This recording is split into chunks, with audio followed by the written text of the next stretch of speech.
After the Civil War and the failed Reconstruction period, African Americans began migrating from the Deep South to northern cities. They sought better jobs and economic opportunities and wanted to escape from racist institutions like Jim Crow laws and the continued persecution of Black Americans in the Deep South. Even though the KKK didn't roam the streets of Chicago, Los Angeles, or New York City, blacks found police officers became their new tormentors in the North. African Americans became targets for police brutality across the country.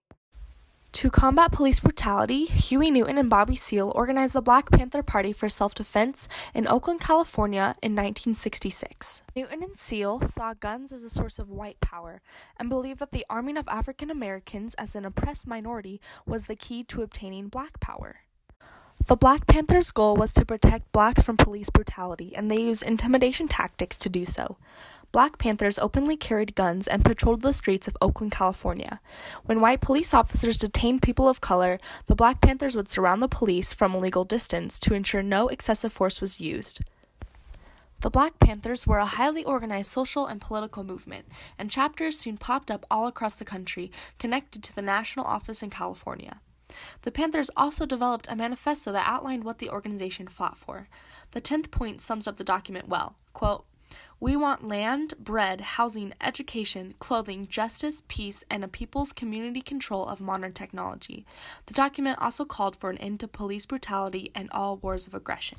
The rise of the Panthers across America, their disrespect for white institutions like police and government, and their socialist doctrine angered and intimidated many prominent whites. FBI Director J. Edgar Hoover and other top leaders in Washington labeled the Black Panther Party as a dangerous black nationalist group and were threatened by the Panthers' mobilization of American youth. The Black Panther Party was not dangerous because of its guns. The Panthers were dangerous because they created respect and support in impoverished black communities by creating over 30 survival programs aimed at supporting African Americans. The established American elite were worried the socialist ideologies of the Panthers would inspire a race revolution. Women of the Black Panther Party were both marginalized and vital to the party's progression. Flocks of women joined the Black Panthers, filling positions from gun cleaner to phone operator to cook and more. In theory, the Black Panthers supported gender equality, but women of the party often felt they were treated as sexual objects by many men within their organization. The Black Panther women became a striking symbol of the movement. They revolutionized standards of black beauty by wearing natural hair and accentuating their African features for the world to see. Party women also developed community outreach programs that increased the impact and respect of the Panthers in communities they protected. It was women who organized free breakfast, free legal services, and free health care. Elaine Brown exemplifies the difficulties women of the Black Panther Party faced. Elaine grew up relatively well off. She was a student of classical piano, and when she moved to Los Angeles, she began teaching piano lessons in low-income neighborhoods. Here, she received her first introduction to systematic inequality.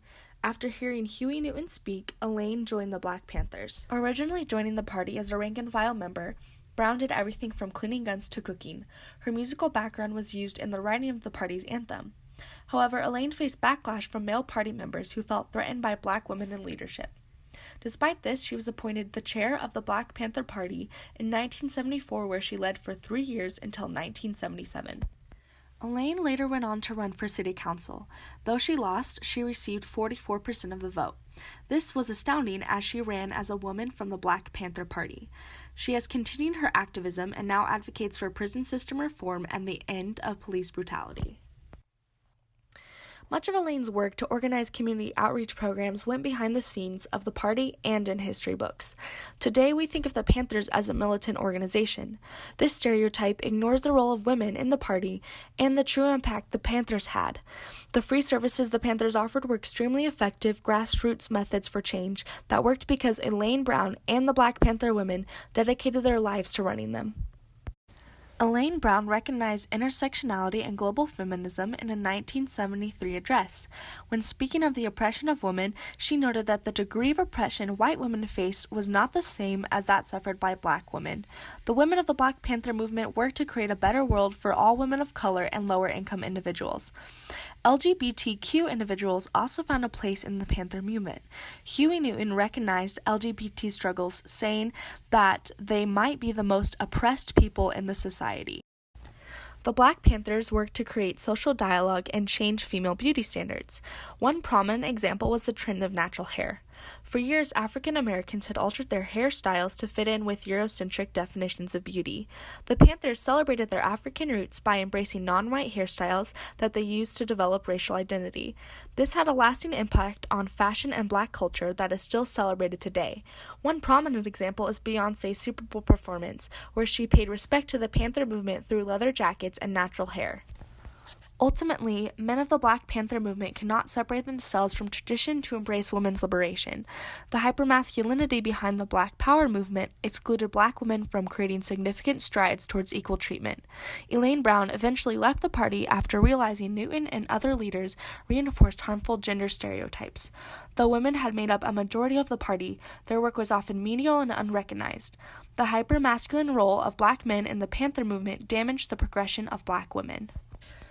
The Black Panther Party embraced a holistic view of Black power that included physical protection and community development. Though sexism was prevalent within the movement, Elaine Brown and other women created lasting impact through their work.